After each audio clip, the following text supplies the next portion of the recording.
Hello friends, എല്ലാ കൂട്ടുകാർക്കും score relieve മലയാളത്തിൻ്റെ മറ്റൊരു യൂട്യൂബ് വീഡിയോയിലേക്ക് സ്വാഗതം. അപ്പോൾ ഒരുപാട് കുട്ടികൾ നമ്മുടെ അടുത്ത് ചോദിക്കുന്നുണ്ട്, അത് ചാറ്റ് റൂമിലായിക്കോട്ടെ, നമ്മുടെ യൂട്യൂബ് ചാനലായിക്കോട്ടെ, അതുപോലെ തന്നെ നമ്മുടെ ഈ പറഞ്ഞ വാട്സാപ്പ് നമ്പറിലായിക്കോട്ടെ, നമുക്ക് മെസ്സേജുകൾ വരുന്നുണ്ട്. ഗ്രൂപ്പ് ഡി എക്സാം എന്നായിരിക്കും, ഗ്രൂപ്പ് ഡി എക്സാമിൻ്റെ ഡേറ്റ് വന്നോ, എന്നായിരിക്കും എക്സാം കണ്ടക്ട് ചെയ്യുക എന്നുള്ളത്. അപ്പോൾ കുറച്ച് പേർക്കെങ്കിലും അറിയാം, ഗ്രൂപ്പ് ഡി എക്സാം എന്ന് പറയുന്നത് ഒരു കേസിൽ പെട്ട് കിടക്കുകയാണ്. ഗ്രൂപ്പ് ഡി എക്സാമിൻ്റെ റിക്രൂട്ട്മെൻറ്റ് പ്രോസസ്സ് നിലവിൽ സ്റ്റേ ചെയ്തിരിക്കുകയാണ്. അപ്പോൾ ആ കേസ് എന്താണെന്നുള്ളത് ഞാൻ ആദ്യം ആ കേസിനെ നിങ്ങൾക്കൊന്ന് പരിചയപ്പെടുത്താം. അതിനുശേഷം എക്സാമിൻ്റെ ഡേറ്റിന് എന്ത് സംഭവിക്കും എന്നുള്ളത് നമുക്ക് നോക്കാം. അപ്പോൾ 23 ജനുവരി 2025 മുതൽ മാർച്ച് മാസം 1 തീയതി 2025 ഈ ഒരു കാലയളവിലാണ് ഗ്രൂപ്പ് ഡി എക്സാമിൻ്റെ അപ്ലിക്കേഷൻസ് RRB റിസീവ് ചെയ്തിരുന്നത്. ഏകദേശം 1,08,00,000 ആളുകളുടെ കയ്യിൽ നിന്നും ഗ്രൂപ്പ് ഡി അപ്ലിക്കേഷൻസ് RRBക്ക് ലഭിച്ചിട്ടുണ്ട്. എന്നാൽ ഈ സമയത്താണ് എന്ത് ചെയ്യുന്നത്, ക്വാളിഫിക്കേഷനുമായിട്ട് ബന്ധപ്പെട്ട് ഒരു കേസ് നിലവിൽ വരുന്നത്. എന്താണ് ആ കേസ്? നോട്ടിഫിക്കേഷൻ പുറത്തു വന്നപ്പോൾ 10ാം ക്ലാസ് അല്ലെങ്കിൽ ITI ഇതായിരുന്നു നോട്ടിഫിക്കേഷനകത്ത് കൊടുത്തിട്ടുള്ള qualification. Group D exam apply ചെയ്യുന്ന കുട്ടികൾക്ക് 10ഓ ITIയോ മതി എന്നാണ് നോട്ടിഫിക്കേഷനകത്ത് കൊടുത്തിരുന്നത്. കേസിന് പോയ കുട്ടികൾ പറയുന്നത് എന്താ വെച്ച് കഴിഞ്ഞാൽ, അങ്ങനെയല്ല, 10ാം ക്ലാസ് പ്ലസ് ITI ആയിരിക്കണം വിദ്യാഭ്യാസ യോഗ്യത. കാരണം RRB ഇതിന് മുന്നേ പുറത്ത് വിട്ടിട്ടുള്ള ഒരു നോട്ടീസിൽ 10th പ്ലസ് ITI എന്ന് പറഞ്ഞിട്ടുള്ളൊരു ക്വാളിഫിക്കേഷൻ ഉണ്ടായിരുന്നു. അപ്പോൾ അത് തന്നെയായിരിക്കണം ഇത്തവണത്തെയും റിക്രൂട്ട്മെൻറ്റ് പ്രോസസ്സിലെ ക്വാളിഫിക്കേഷൻ എന്ന് പറഞ്ഞുകൊണ്ട് എന്ത് ചെയ്യുന്നു, ഒരു കൂട്ടം കുട്ടികൾ കേസിന് പോകുന്നു. അവർ എവിടെയാണ് കേസിന് പോകുന്നത്? അവർ കേസിന് പോകുന്നത് സെൻട്രൽ അഡ്മിനിസ്ട്രേറ്റീവ് ട്രിബ്യൂണലിൽ. ഫെബ്രുവരി മാസത്തിൽ അവർ കേസിന് പോവാണ് സെൻട്രൽ അഡ്മിനിസ്ട്രേറ്റീവ് ട്രിബ്യൂണലിൽ. ട്രിബ്യൂണൽ എന്ത് ചെയ്യുമെന്ന് വെച്ച് കഴിഞ്ഞാൽ ഡൽഹി ഹൈക്കോടതിക്ക് കേസ് കൈമാറുന്നു മാർച്ച് മാസത്തിൽ. മാർച്ച് മാസം മുതൽ ജൂലൈ മാസം വരെ ഡൽഹി ഹൈക്കോടതി ഈ കേസിനകത്ത് പ്രത്യേകിച്ച് തീർപ്പൊന്നും കൽപ്പിക്കുന്നില്ല. ജൂലൈ 20-ന് ഡൽഹി ഹൈക്കോടതി എന്ത് ചെയ്യുന്നു വെച്ച് കഴിഞ്ഞാൽ ഈ കേസിനെ തിരിച്ച് സെൻട്രൽ അഡ്മിനിസ്ട്രേറ്റീവ് ട്രൈബ്യൂണലിലേക്ക് അയക്കുന്നു.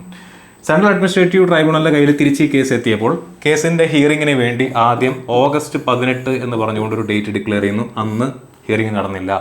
പിന്നീട് ഓഗസ്റ്റ് 22 എന്ന് പറഞ്ഞൊരു ഡേറ്റ് പറയുന്നു. അന്നും ഹിയറിംഗ് നടന്നില്ല. പിന്നീട് സെപ്റ്റംബർ 1 എന്ന് പറഞ്ഞുകൊണ്ടൊരു ഡേറ്റ് പറയുന്നു, അതായത് ഇന്നലെ. അന്നും ഹിയറിംഗ് നടന്നില്ല. ഇപ്പോൾ പറയുന്നു 30/10 അഥവാ ഒക്ടോബർ 30-ന് ആയിരിക്കും അടുത്ത ഹിയറിംഗ് എന്ന് പറഞ്ഞു കഴിഞ്ഞാൽ അപ്ലിക്കേഷൻ സ്വീകരിച്ചതിന് ശേഷം ഏകദേശം 10 മാസം ആയി ഈ കേസിൻ്റെ കാര്യങ്ങളായിട്ട് ഇങ്ങനെ മുന്നോട്ട് പോയിക്കൊണ്ടിരിക്കുകയാണ്. അപ്പോൾ എക്സാമിൻ്റെ ഡേറ്റ് എന്നായിരിക്കും എന്ന് ചോദിക്കുന്ന കുട്ടികളുടെ അടുത്ത് എനിക്ക് പറയാനുള്ളത്, ഈ കേസിൻ്റെ കാര്യത്തിൽ ഒരു തീർപ്പ് കൽപ്പിക്കാതെ നമുക്ക് എക്സാമിനേഷൻ ഡേറ്റ് എന്നാവുമെന്ന് നിങ്ങളുടെ അടുത്ത് പറയാനായിട്ട് പറ്റില്ല. അപ്പോൾ ഈ ന്യൂസ് അറിയുമ്പോൾ തന്നെ നിങ്ങൾ കുറേ പേരെങ്കിലും നിരാശരായിരിക്കും. എന്തായിരിക്കും ഞങ്ങളുടെ ഭാവി, ഞങ്ങൾക്ക് ഇനി എന്ത് ചെയ്യാൻ പറ്റും, എക്സാം ഇങ്ങനെ കേസ് എന്ന് പറഞ്ഞ് നീണ്ടുപോവുകയാണെന്നുണ്ടെങ്കിൽ ഞങ്ങൾ എന്ത് ചെയ്യും, ഞങ്ങൾ പഠിച്ച് വെറുതെ ആവുമോ, ഞങ്ങൾക്ക് ജോലിയിൽ കയറാൻ പറ്റുമോ തുടങ്ങിയ കൺഫ്യൂഷനിലായിരിക്കും ഭൂരിപക്ഷം കുട്ടികളും. നിങ്ങൾ പലരും ഫ്രസ്ട്രേറ്റഡ് ആയിരിക്കും, നിങ്ങൾക്ക് പലരും ഡീമോട്ടിവേറ്റഡ് ആയിരിക്കും. പക്ഷേ ഇതിൻ്റെ ഒരു പോസിറ്റീവ് സൈഡ് ഒന്ന് ആലോചിച്ച് നോക്ക്. ഇന്ന് അത് പറയുന്നതിന് വേണ്ടിയിട്ടാണ് ഞാൻ നിങ്ങളുടെ അടുത്ത് വന്നിരിക്കുന്നത്. അപ്പോൾ നിങ്ങൾ ആലോചിക്കുക, ഇയാൾ എന്താണ് ഈ പറയുന്നത്, എന്തിനാണ് ഇപ്പോൾ ഈ കേസായിട്ട് ഇങ്ങനെ പോയിക്കൊണ്ടിരിക്കുകയാണ്, ഇനി എന്ത് പോസിറ്റീവ് സൈഡാണ് നടക്കാൻ പോകുന്നത്? അല്ല, തിരിച്ചൊന്ന് ആലോചിച്ച് നോക്കുക. ഇപ്പോൾ RRB കണ്ടക്ട് ചെയ്തിട്ടുള്ള NTPC CBT 1 എക്സാം കഴിഞ്ഞു, ഗ്രാജുവേറ്റ് ലെവലിൻ്റെ. ആ ക്വസ്റ്റ്യൻസ് അല്ലെങ്കിൽ ആ ടെസ്റ്റ് എഴുതിയിട്ടുള്ള കുട്ടികൾ, ആ എക്സാം എഴുതിയിട്ടുള്ള കുട്ടികൾക്ക് അറിയാം ക്വസ്റ്റ്യൻ കുറച്ച് പാടാണ് അല്ലേ. അണ്ടർ ഗ്രാജുവേറ്റ് എക്സാമിൻ്റെയും ക്വസ്റ്റ്യൻസ് അത്യാവശ്യം ഡിഫിക്കൽട്ടി ലെവൽ കൂടിയിരിക്കുകയാണ്. കാരണം കോമ്പറ്റീഷൻ കൂടുതലാണ്. ഗ്രൂപ്പ് ഡി പോലുള്ള എക്സാമിന് 1,08,00,000 ആളുകളിൽ നിന്ന് 32,000 ഒഴിവുകളിലേക്ക് RRB എക്സാം റിക്രൂട്ട്മെൻറ്റ് നടത്തുന്ന സമയത്ത് സ്വാഭാവികമായിട്ടും എന്ത് ചെയ്യും, കോമ്പറ്റീഷൻ ലെവൽ കൂടും. അല്ലെങ്കിൽ തന്നെ ഇതിന് മുന്നേ കണ്ടക്ട് ചെയ്തിട്ടുള്ള ഗ്രൂപ്പ് ഡി എക്സാംസിൻ്റെ ക്വസ്റ്റ്യൻ പേപ്പർ എടുത്ത് നോക്കുക. അതിനകത്ത് സ്റ്റേറ്റ്മെൻറ്റ് ടൈപ്പിലുള്ള ക്വസ്റ്റ്യൻസ് ഉണ്ട് അല്ലേ. അതിനകത്ത് സയൻസ് ഭാഗത്തു നിന്നൊക്കെ പ്രോബ്ലംസ് ചോദിച്ചിട്ടുണ്ട്.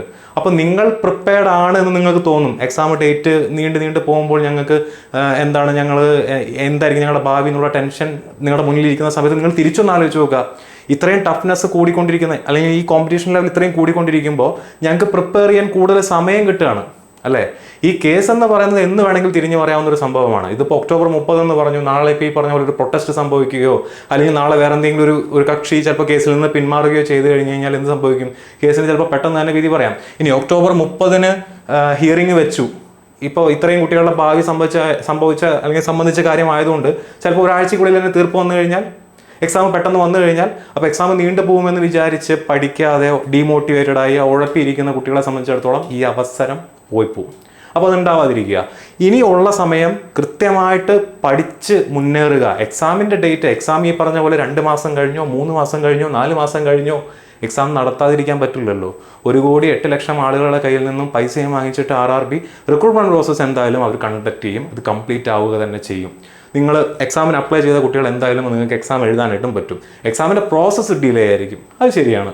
പക്ഷെ അതിനെ ഒരു അനുഗ്രഹമാക്കി മാറ്റുക. ഡീമോട്ടിവേറ്റഡ് ആവാതെ ഈ അവസരത്തെ മാക്സിമം യൂസ് ചെയ്ത് നിങ്ങൾ ഉഷാറായിട്ട് പഠിക്കുക.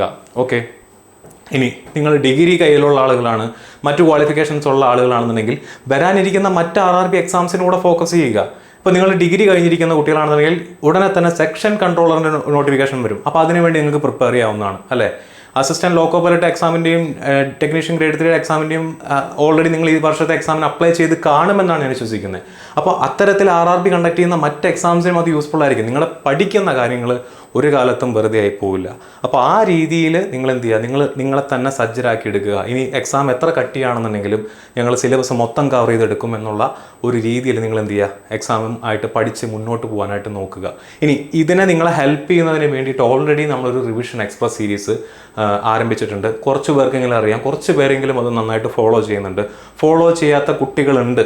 അപ്പോൾ നിങ്ങൾ എന്ത് ചെയ്യുക, പലരും നമ്മുടെ അടുത്ത് ചാറ്റ് റൂമിൽ വന്ന് ചോദിക്കുന്നുണ്ട്, ഈ റിവിഷൻ എക്സ്പ്രസ് സീരീസ് ഞങ്ങൾക്ക് ഗ്രൂപ്പ് ഡി എക്സാമിന് പറ്റുമോ, ഈ റിവിഷൻ എക്സ്പ്രസ് സീരീസ് ഞങ്ങൾക്ക് NTPC എക്സാമിന് പറ്റുമോ. നിങ്ങൾക്ക് എല്ലാ എക്സാംസിനും യൂസ്ഫുൾ ആവുന്ന രീതിയിൽ ഓരോ ടോപ്പിക്കുകൾ എടുത്ത് വെച്ച് അതിന് കൃത്യമായ ഷെഡ്യൂളോട് കൂടിയാണ് നമ്മൾ ആ സീരീസ് മുന്നോട്ട് പോകുന്നത്. നിങ്ങൾക്ക് ആ സീരീസ് പഠിച്ചു കഴിഞ്ഞാൽ ഈ പറയുന്ന ഗ്രൂപ്പ് ഡി എക്സാമിനോ NTPC എക്സാമിനോ ALP എക്സാമിനോ ജൂനിയർ എഞ്ചിനീയർ എക്സാമിനോ ഏത് എക്സാമിനും നിങ്ങൾക്ക് ഉപകരിക്കുന്ന രീതിയിലാണ് നമ്മൾ സെറ്റ് ചെയ്തിരിക്കുന്നത്. കാരണം അതിനകത്ത് നമ്മൾ മാത്സ് കവർ ചെയ്യുന്നുണ്ട്, റീസണിങ് കവർ ചെയ്യുന്നുണ്ട്, ജനറൽ അവയർനെസ്സിലെ എല്ലാ വിഷയങ്ങളും കവർ ചെയ്യുന്നുണ്ട്, സയൻസ് കവർ ചെയ്യുന്നുണ്ട്. അപ്പോൾ ഇത്രയും വിഷയങ്ങൾ കൈകാര്യം ചെയ്യുമ്പോൾ ഓട്ടോമാറ്റിക്കായിട്ട് RRB കണ്ടക്ട് ചെയ്യുന്ന എല്ലാ പരീക്ഷകൾക്കും നിങ്ങൾക്കത് യൂസ്ഫുൾ ആയിരിക്കും. അപ്പോൾ അത്തരത്തിലുള്ള സീരീസുകൾ, നമ്മുടെ സീരീസ് തന്നെ ഞാൻ പറയുന്നില്ല, എന്തെങ്കിലും ഒരു സീരീസ് ഫോളോ ചെയ്ത് കൃത്യമായിട്ട് ഷെഡ്യൂളോട് കൂടെ പഠിച്ച് മുന്നേറുക, ഡീമോട്ടിവേറ്റഡ് ആവാതിരിക്കുക. ഇതാണ് എനിക്ക് നിങ്ങളുടെ അടുത്ത് പറയാനുള്ളത്. കേസിൻ്റെ നൂലാമാലകൾ അതൊക്കെ അതിൻ്റെ വഴിക്ക് നടന്നോളൂ. നിങ്ങൾ എക്സാമിന് അപ്ലൈ ചെയ്തിട്ടുള്ള കുട്ടികൾ എക്സാം എന്തായാലും കണ്ടക്ട് ചെയ്യും. അത് എത്രയും പെട്ടെന്ന് തന്നെ കണ്ടക്ട് ചെയ്യട്ടെ എന്ന് നമുക്ക് ആശംസിക്കാം. എക്സാമിന് ലേറ്റ് ആയാലും ആ എക്സാം എന്ന് വരുന്നോ അന്ന് അത് എഴുതാൻ സജ്ജരായിട്ട് വേണം നിങ്ങൾ ഇരിക്കാനായിട്ട്. സിലബസ് കംപ്ലീറ്റ് കവർ ചെയ്ത് ഫുള്ളി മോട്ടിവേറ്റഡായി ഫുള്ളി എനർജറ്റിക് ആയിട്ട് വേണം നിങ്ങൾ ഇരിക്കാനായിട്ട്. അപ്പോൾ ആ ഒരു കാര്യം നിങ്ങൾ ഓർമ്മപ്പെടുത്തുന്നതിന് വേണ്ടിയിട്ടാണ് ഈ വീഡിയോ ആയിട്ട് ഞാൻ വന്നിരിക്കുന്നത്. ഗ്രൂപ്പ് ഡിയുടെ എക്സാമിൻ്റെ മറ്റ് ഡീറ്റെയിൽസ്, ഇനി എക്സാമിൻ്റെ കേസിൽ ഒരു തീർപ്പ് കൽപ്പിച്ച് എക്സാമിൻ്റെ ഡേറ്റ് ഡിക്ലെയർ ചെയ്യുന്ന മുറയ്ക്ക് മറ്റ് അപ്ഡേറ്റുകളുമായിട്ട് ഞാൻ വീണ്ടും വരുന്നുണ്ടായിരിക്കും. മറ്റൊരു വീഡിയോയിൽ നമുക്ക് വീണ്ടും കാണാം.